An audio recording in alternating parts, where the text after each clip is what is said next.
पैसा तो आप कमा लेंगे, लेकिन जो जन्म से उठ नहीं सकता, जो पैदा होते ही जिसने कभी अपने माता पिता ना देखे हो, आप सोचिए ना कि उन बच्चों की क्या कंडीशन रहती होगी। आज तो आप छोटी छोटी बात में माँ के लिए लड़ लेते हो, सबसे ज्यादा लड़ाई मम्मी के साथ होती है ना। मतलब जिद भी माँ से करते हैं, सब कुछ करते हैं, पिताजी से होती नहीं है। पिताजी सुनते भी हैं लेकिन कम भी सुनते हैं, क्योंकि घर में रहते कम है। लेकिन एक माँ जो धुरी है, पूरी सृष्टि का निर्माण वो माँ से होता है। यानी कि अगर तुम भगवान को भी पूछते हो तो माँ ही भगवान का रूप भी है, क्योंकि माँ कभी भी किसी भी परिस्थिति में अपने बच्चे का बुरा नहीं सोच सकती है।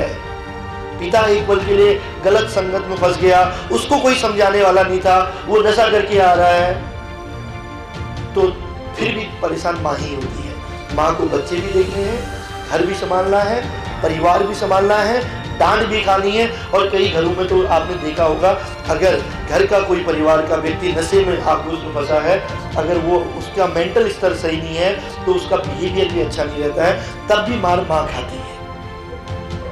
उसके बाद फिर वो एक नई ऊर्जा के साथ अपने बच्चों के लिए, मेरा बेटा यार पढ़ ले यार, मेरी बेटी पढ़ ले यार, कोई बात नहीं। कई बार तो आपने देखा होगा माँ बाप को बहुत सारी बीमारियां होती हैं, विशेषकर माँ,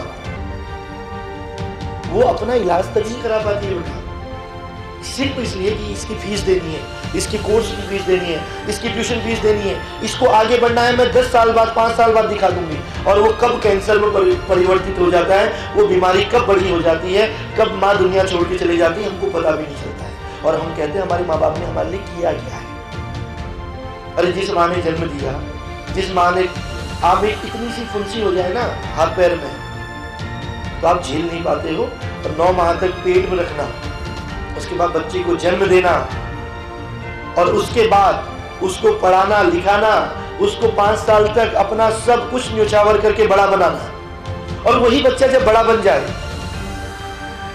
वही बच्चे जब थोड़ा सा अच्छी नौकरियों में आ जाए, अपने पैरों में खड़े हो जाए, और आजकल के नए अपनी जीवन साथी को चुनने के लिए अपने माँ बापों को वृद्धाश्रम में डाल देते हैं।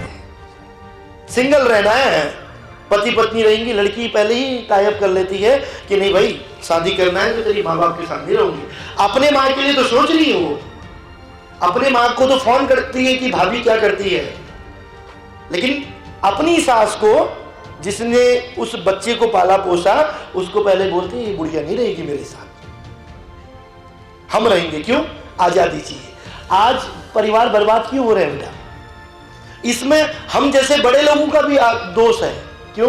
अपने माँ बाप को तो साथ में रखना नहीं है, जॉइंट फैमिली में रहना नहीं है, क्योंकि रात को क्लब में जाने से कौन रोकेगा? फिर कौन कहेगा कि माँ ने अरे बेटा जरा अच्छे से कपड़े पहन ले यार, ऐसे कहाँ जा रही है? ये जो आज की स्थिति बन रही है, जो समाज आज जा रहा है ना बेटा, आने वाली पीढ़ियां किसी को माफ नहीं करेंगी। वरना गरीबी तो पहले भी थी, गरीबी पहले भी थी, परेशानियां तब भी थी, लेकिन जो संस्कार है ना, जो आचार विचार और जो भाव है ना, वो बदल चुके हैं। अब कौन बुआ ताऊ चाची का मतलब जान रहा है? अगर बुआ घर में कभी साल में आ जाए तो पहले चिंता हो जाती है कि ये कब जाएगी। वरना संजय सर को याद होगा, या जो हमारे सीनियर हैं जो 90s बॉर्न है, अगर फूफा जी आने वाले होते हैं ना, मौसा जी आने वाले होते थे ना, चाचा आने वाले होते थे ना, घर में खुशियां ही अलग होती थी। और आप और हम जैसे बच्चे तो ये 2 चीजों में ध्यान देते थे, एक आते समय एक जाते समय, क्योंकि आते समय मिठाई मिलती थी और जाते समय पैसा मिलता था। अच्छा, हम बच्चे बड़े स्वाभिमानी होते हैं, हम इतना तो बोलते हैं कि नहीं चाहिए ना ना ना, नहीं फूफा जी नहीं चाहिए, हार भी दे रहे हैं और चाहिए भी नहीं, लेकिन मन तो बच्चा है ना। उसके बाद पलट के जब चले जाते थे देखते थे यार कितना दिया है, और जिसने ज्यादा दिया है, सोचो जिसने ज्यादा दिया, हम कितना खुश होते थे सर। हम कहते थे भगवान फूफा जी यार फिर आ जाओ यार। मेरे फूफा जी भी बहुत पैसे देते थे, अभी वो बेचारे इस दुनिया में नहीं है, तो मुझे इसलिए फूफा जी का ध्यान आता। देते तो मामा भी थे, लेकिन फूफा जी बेचारे, उनके पास हो ना हो जितने 10-10 के नोट हो तो हम गिनते थे उनको। फिर तो बेटा वो जो समय और आज का समय है ना, ऐसा नहीं है। समय परिवर्तन हमने किया, समय के बदलाव हमारी भावनाओं से आए। मैं क्यों आपको समझाने आया हूं? अगर मैं अपनी उम्र के लोगों को समझाऊंगा ना, कहेंगे साला पागल है। कौन सी दुनिया की बात कर रहा है। लेकिन मैं जानता हूं कि जो आपके भाव है ना, आप इस पेड़ की तरह नहीं हो, आप इस छोटे से कोमल से पेड़ की तरह हो जो अभी भी अपने अपने भावनाओं को बदल सकते हो। मैं क्यों कह रहा हूं कि राष्ट्र के निर्माण में हम योगदान तब दे पाएंगे जब हम अपना भविष्य और अपने माँ बाप के लिए सोचेंगे। मैं ड्रग्स की तो बात ही नहीं कर रहा हूं, मैं तो नशे की अभी बात ही नहीं कर रहा हूं। मैं तो केवल आपके और आपके मम्मी पापा के बारे में सोच रहा हूं कि हर माँ, अगर मेरी माँ ना दूध बेच के, मुझे आज भी याद है हमारी माँ जी का ऑपरेशन हुआ था जब हम हल्द्वानी आए थे तो जंगल में जाती थी, दूध बेच के हमको पढ़ाती थी। हमारे पिताजी 14 साल अकेले रहे छोटी सी नौकरी में।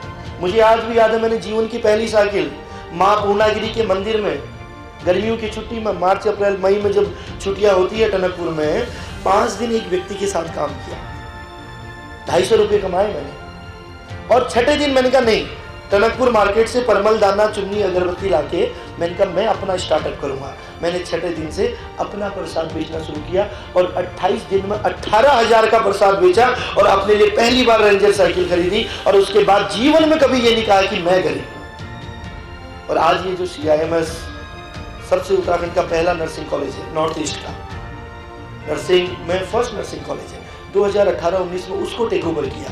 2011 में मोहकुमपुर में UIHMT कॉलेज है, उसको बनाया। वरना सोचो कि 2005-6 में एक 12th पास करने वाला बच्चा जो अपने दूर मामा के घर में उनके बच्चों को पढ़ा के, उनके घर में बर्तन चौका करके अपनी पढ़ाई के लिए देहरादून आया हो और आज इस स्थिति में हो, तो इसका रीजन क्या है? एक ही रीजन था, क्योंकि हमारी दूरी हमारे माँ बाप थी, हमारी दूरी हमारे माता पिता थे, क्योंकि हमें अपने माँ बाप के लिए कुछ करना था, उनके जीते जी हमें कुछ करना था। मैं भी तुम्हारी तरह कभी फर्स्ट क्लास ट्रेन में नहीं बैठा। उस समय हल्द्वानी से आते थे देहरादून, तो हम वो जो पुलिस की लास्ट वाली बोगी होती है ना, सेटिंग करके वहाँ चले जाते थे, क्योंकि 70 रुपये किराया जनरल का, तो वहाँ 20 रुपये 30 रुपया दिया और उनसे कहा यार भैया हमको ले जाओ। वो भी हमको ले जाते थे कि यार ये पढ़ने वाले बच्चे, 50 रुपये बचाने के लिए। तो मैं ये बातें आपसे इसलिए कर रहा हूँ बेटा कि ऐसा नहीं है कि हमें सब कुछ मिला, जो किया अपने बदौलत किया, लेकिन हम खुश थे कि हमने, हमारे माँ बाप की ब्लेसिंग थी हमारे साथ, उस माँ भगवती का आशीर्वाद था, और हमेशा ये सोचा कि अपने मम्मी पापा के रहते हुए कुछ करूँगा। आज जिस तरह से मैं आपके बीच में आया हूँ, मैं इन 15 सालों में अभी तक 8 लाख बच्चों से मिला हूँ। ये 1600 प्लस स्कूल है मेरा। मुझे हमेशा अच्छा लगता है, यहाँ आने का कोई गवर्नमेंट ने बाध्य नहीं कर रखा है। मेरा समय, मेरी संसाधन, मेरी टीम, ऐसा नहीं कि कोई किसी ने बजट दिया है और खर्च करना ना, मुझे किसी की बजट की जरूरत नहीं। जब कुछ नहीं थे तब 2008 में अपने उत्तराखंड के बच्चों को, अपने पहाड़ के बच्चों को समझाते थे कि जीना है तो अपने माँ बाप के लिए जीना सीख लीजिए, देश अपने आप आगे बढ़ जाएगा। इस बात को मैं इसलिए कह रहा हूँ, जिस तरह से लगातार वृद्धाश्रम बन रहे हैं, जिस तरह से लगातार माँ बापों को शेल्टर होम में भेजा जा रहा है, जिस तरह से आज बच्चे विदेशों में नौकरी कर रहे हैं और माँ की और पिता की बॉडी, डेड बॉडी घर में मिल रही है, कोई पूछने वाला नहीं।